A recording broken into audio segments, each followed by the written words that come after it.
10th class का math book का chapter 1 से संबंधित कुछ कॉन्सेप्ट क्लियर करते हैं। तो हम लोग कैसे पढ़ते हैं चैप्टर, अगर हम लोग पढ़ते हैं चैप्टर 1.1, इसको हम लोग बोल सकते हैं चैप्टर 1। चैप्टर 1 का हम लोग डिस्कस करेंगे इसका कॉन्सेप्ट क्या करता है। तो इस चैप्टर में हम लोग को पढ़ना है एचसीएफ कैसे फाइंड करना है। जैसे प्रारंभ के 3 क्वेश्चन, अगर जैसे हम लोग 1.1 पढ़ते हैं एक्सरसाइज, तो प्रारंभ के जब शुरू होता है तो उसमें 3 क्वेश्चन जो है लगातार 1, 2, 3 ये क्वेश्चन जो है लगातार आप लोग को पढ़ना है एचसीएफ निकालने का। अब किस विधि का प्रयोग किया गया है, तो यूक्लिड विभाजन, यानी कि यूक्लिड विभाजन एल्गोरिथ्म, यानी कि इस चैप्टर में हमको पढ़ना है यूक्लिड विभाजन एल्गोरिथ्म। हमको एचसीएफ कैसे फाइंड करना है, तो एक यूक्लिड विभाजन एल्गोरिथ्म के हेल्प करेंगे। अब मैं इसके बारे में बता दूं कि इससे ये जो है ये हम लोग पढ़ना है इस चैप्टर में, लेकिन हम लोग इससे अलग मेथड से निकाल सकते हैं, उसको बोलते हैं डिवीजन विधि, इसको बोलते हैं भाग विधि। जैसे अगर हमको किसी चीज का निकालना है, जैसे सिंपल सा अगर हमको कोई बोल दे 4 और 50 में एचसीएफ क्या होगा, अगर जनरल मेथड से हमको निकालना है कि 4 और 50 में हम लोग मतलब कोई एचसीएफ निकाल के बता दो, तो सबसे पहले क्या करते हैं कि इसमें भाग भी दे सकते हैं हम लोग, इसको भाग भी दे सकते हैं और भाग देने के बाद इसको हम लोग निकाल सकते हैं। लेकिन एक और तरीका है, इसका अभाज्य गुणन घट कर दो, 2 दूना 4, 2 एकम 2 हो गया। 50 का अगर निकालते हैं 50 का, तो 2 बचे 10, 10 बचे 50 गुणे होंगे। अब क्या करते हैं कि इस विधि से भी हम लोग क्या कर सकते हैं, एचसीएफ निकाल सकते हैं। जैसे 2 मिला, ठीक है, 2 ही तो मिल रहा है, इधर भी मिल सकता है, 1 भी मिला, लेकिन 1 को कॉमन मान के करते हैं सब संख्या में। तो ये 2 को हम लोग मान लीजिए, 1 2 को मान लीजिए, यह क्या हो एचसीएफ निकल गया। लेकिन देखो हम लोग जब पढ़ते हैं इसको बेसिक लेवल से, तो पहले जब बचपन में अगर कोई पढ़ता था इसको महत्तम बोला जाता था। क्या बोला जाता था, महत्तम, यानी कि एच होता है हाईएस्ट, एच होता है हाईएस्ट, हाई मतलब क्या होता है ऊंचा, ऊंचा से और ऊंचा हो गया। मतलब अगर ये यहाँ है, ये 10 मीटर है, तो 10 मीटर से और 10 मीटर, यानी कि 5 मीटर मान, 5 मीटर और ऊंचा हो गया। तो हाई से बढ़ के क्या, हाईएस्ट, तो इसको बोलते हैं तो महत्तम, मतलब अधिक से अधिक, ठीक है, अधिक से अधिक।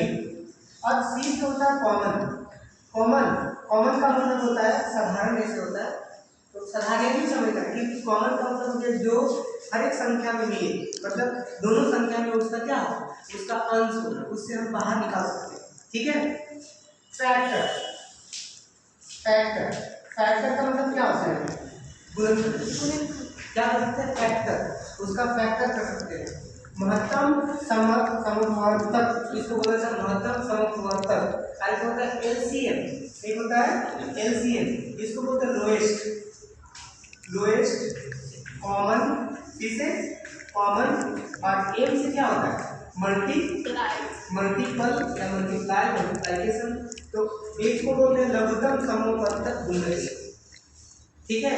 तो इसमें क्या करना है कि हमको एलसीएम निकालना, सबको तोड़ देना, फैक्टर कर देना, ठीक है।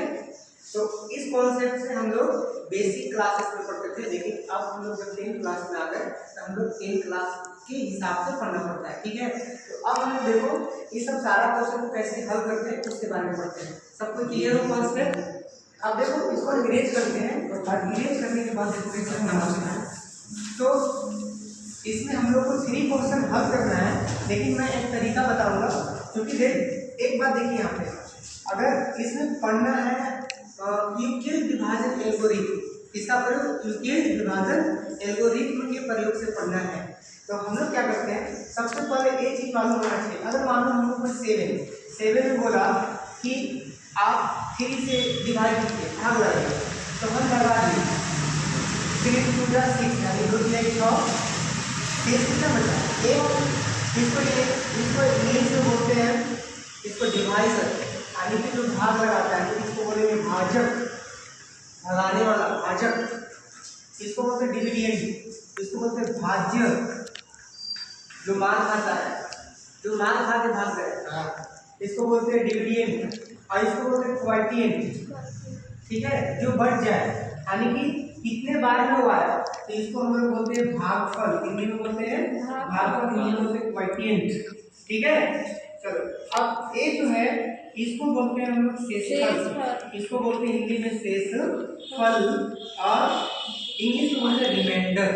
रिमाइंडर ऐसे रिमाइंडर थ्योरी पढ़ना पड़ता है, तो इसको बोलते हैं हम लोग शेषफल। तो अब इसको अगर मिला दें हम, तो इसका एक फॉर्मूला बन जाता है, भाज्य बराबर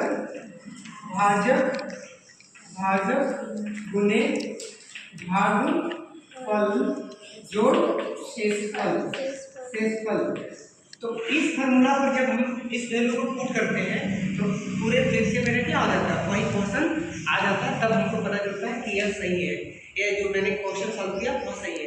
तो मैं इसका यूज करके देखो, इस तरह से हम बनाते हैं इस क्वेश्चन को। एक क्वेश्चन लेते हैं, उसमें मान लो यहाँ पे एक क्वेश्चन लेते हैं 135, ठीक है, और एक लेते हैं 255।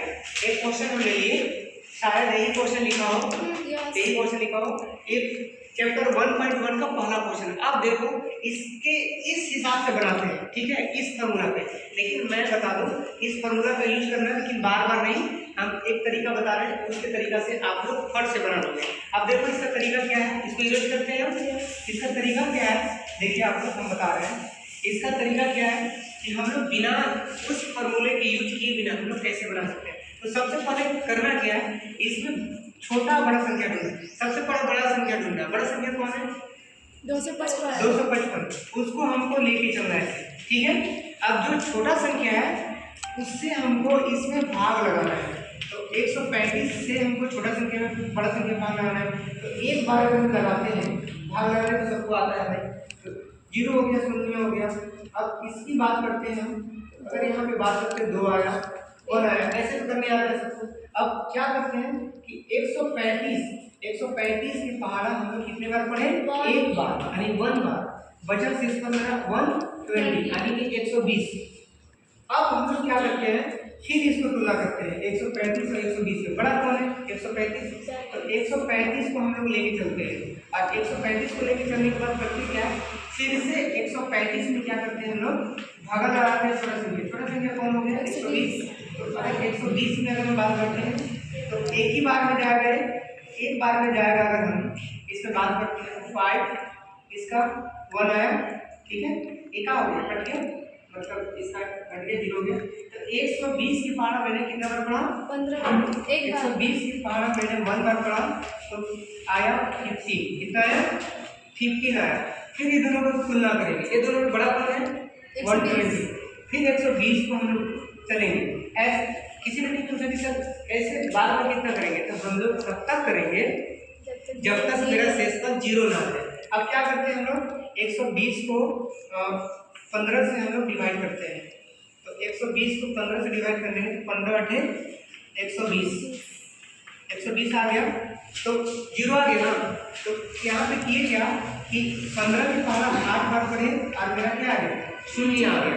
तो 0 जब आ गया तो हम लोग देखते हैं यहाँ पे यहीं पर काम खत्म हो गया। फिर इसमें तुलना करेंगे कि बड़ा कौन है, 50। तो जो बड़ा होगा जो इससे, उसको बोलते हैं CF। शायद मेरे विचार से मतलब 255 ना हो क्वेश्चन, लेकिन इसी तरह से अगर हम लोग बार बार प्रोसेस को, प्रक्रिया को दोहरा कर अगर हम बनाते हैं तो 1.1 का चैप्टर जो है वो कॉन्सेप्ट क्लियर हो जाएगा।